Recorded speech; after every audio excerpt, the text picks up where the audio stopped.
Hi friends, ജോമീസ് വ്ളോഗിലേക്ക് സ്വാഗതം. നമ്മളിന്ന് പ്രിപ്പയർ ചെയ്യാൻ പോകുന്നത് ഫിഷ് സ്റ്റേക്കും മാഷ്ഡ് പൊട്ടറ്റോയാണ്. അപ്പം നമുക്ക് ഇൻഗ്രീഡിയൻസിലേക്ക് കടക്കാം.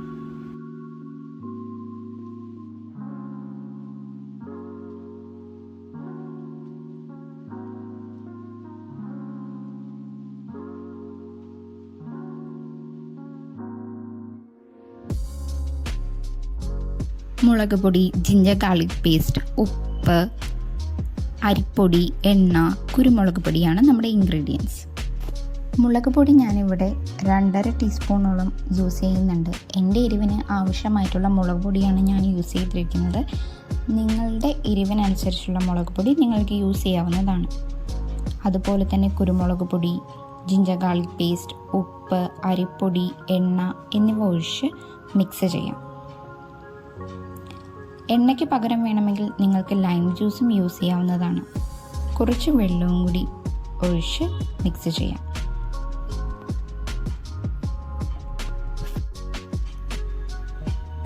മിക്സ് ചെയ്ത് വെച്ചിരിക്കുന്ന ബാറ്റർ മീനുമായി നന്നായി മിക്സ് ചെയ്ത് നമുക്ക് മാറ്റി വയ്ക്കാം. ഞാനിവിടെ 1 മണിക്കൂറോളം മാറ്റി വയ്ക്കുന്നുണ്ട്. പാനിലേക്ക് എണ്ണ ഒഴിച്ച് നമുക്ക് ഫിഷ് ഫ്രൈ ചെയ്തെടുക്കാം. ഫ്രൈ ചെയ്ത് മാറ്റിയതിന് ശേഷം നമുക്കിതിൻ്റെ കൂടെ സെർവ് ചെയ്യാനുള്ള മാഷ് പൊട്ടറ്റോ പ്രിപ്പയർ ചെയ്തെടുക്കാം. പൊട്ടറ്റോ വേവാൻ ആവശ്യമായിട്ടുള്ള വെള്ളവും ഉപ്പും ചേർത്ത് നമുക്ക് നന്നായി ബോയിൽ ചെയ്തെടുക്കാം. പൊട്ടറ്റോയിലേക്ക് ആഡ് ചെയ്യാനുള്ള ക്രീം നമുക്ക് പ്രിപ്പയർ ചെയ്തെടുക്കാം. അതിനായി ഞാനിവിടെ ഫ്രഷ് ക്രീമാണ് എടുത്തിരിക്കുന്നത്.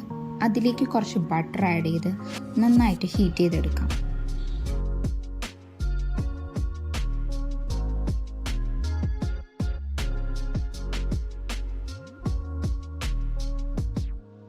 ക്രീമിൻ്റെ ആ തിക്നെസ് മാറുന്നത് വരെ മാത്രം നമുക്ക് ഹീറ്റ് ചെയ്തെടുത്താൽ മതി. ക്രീമിന് പകരം വേണമെങ്കിൽ നിങ്ങൾക്ക് മിൽക്കും ആഡ് ചെയ്യാവുന്നതാണ്. അത് കഴിഞ്ഞിട്ട് നമ്മുടെ പൊട്ടറ്റോസ് നന്നായി നമുക്ക് മാഷ് ചെയ്തെടുക്കാം.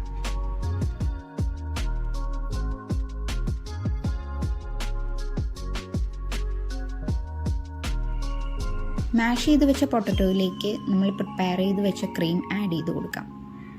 ആഡ് ചെയ്തതിന് ശേഷം നന്നായി മിക്സ് കൂടി ചെയ്ത് കൊടുക്കാം. മിക്സ് ചെയ്ത മാഷ് പൊട്ടറ്റോയിലേക്ക് അതിനാവശ്യമായിട്ടുള്ള ഉപ്പും കുരുമുളകും നമുക്ക് ആഡ് ചെയ്ത് കൊടുത്ത് മിക്സ് ചെയ്യാം. കുറച്ച് മല്ലിയില കൂടി ഞാൻ ആഡ് ചെയ്ത് കൊടുക്കുന്നുണ്ട്. ഞാൻ ഫ്ലേവറിന് മാത്രമായിട്ടാണ് മല്ലിയില ആഡ് ചെയ്ത് കൊടുക്കുന്നത്. നിങ്ങൾക്ക് മല്ലിയില വേണ്ടെങ്കിൽ സ്കിപ്പ് ചെയ്യാവുന്നതുമാണ്. ഇനി നമ്മൾ പ്രിപ്പയർ ചെയ്ത് വെച്ചിരിക്കുന്ന മാഷ്ഡ് പൊട്ടറ്റോ നമുക്കൊരു പ്ലേറ്റിലേക്ക് സെർവ് ചെയ്യാം. അതിൻ്റെ കൂടെ തന്നെ നമ്മൾ പ്രിപ്പയർ ചെയ്ത് വെച്ച ഫിഷ് സ്റ്റേക്കും.